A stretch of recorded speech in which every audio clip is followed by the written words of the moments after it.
उस सैनिक के जूते ने रेगिस्तान की रेत के नीचे छिपी किसी सख्त चीज को ठोकर मारी। अगले ही पल उसका शरीर 1000 टुकड़ों में बिखर गया। उसका साथी स्तब्ध था, दिमाग सुन्न, पर उसने खुद को संभाला और तेजी से आगे कदम रखा। पाक! दबाव में धातु के फटने जैसी अविश्वसनीय आवाज। एक और लैंडमाइन। कमबख्त! उसके कान अब भी विस्फोट की गूंज से सुन्न थे। दुनिया धुंधली और दूर लग रही थी।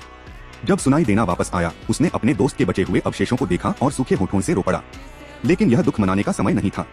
उसने खुद को ध्यान केंद्रित करने के लिए मजबूर किया। वह सावधानी से झुका, फाइटिंग नाइफ निकाली और अपने जूते के नीचे की रेत खोदने लगा। धातु से टकराने की आवाज, निश्चित ही एक और लैंडमाइन। उसने चारों तरफ देखा। रेडियो लगभग 10 मीटर दूर पड़ा था। वह अपना जूता उतारता है और उसमें मौजूद छोटे औजार जोड़कर एक लंबी छड़ बनाता है।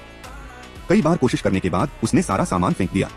विस्फोट की ताकत लगभग उसके पैर को माइन से ऊपर उछाल देती, पर चमत्कार से वह अपना जूता वापस खींच लेने में सफल रहा।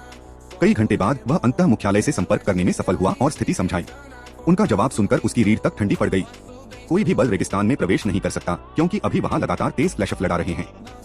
बचाव में कम से कम 52 घंटे लगेंगे।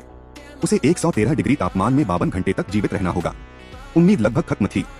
भूख से तड़पकर उसने आखिरी बीफ जर्की खा ली और सूख चुके राशन बैग से 2 ब्लेड निकाले। अचानक एक तेज हवा चली। उसने ऊपर देखा तो दिल बैठ गया। एक विशाल फ्लैश फ्लड उसकी ओर बढ़ रहा था। उसने जल्दी से अपने उपकरणों को भारी किया, बंदूक को जमीन में गाड़कर सहारा बनाया। चमत्कार से वह फ्लड से बच गया, जीवित रहा, सांस ले पा रहा था।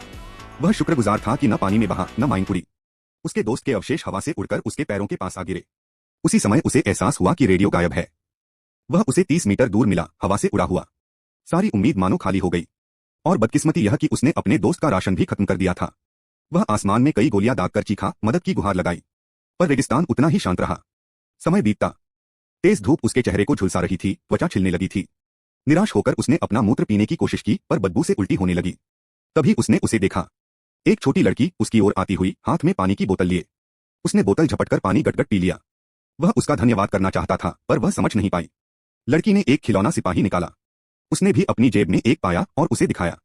लड़की ने खिलौने को जमीन पर रखा और उसे आगे की ओर धकेला। वह समझ नहीं पाया कि वह क्या बताना चाहती है।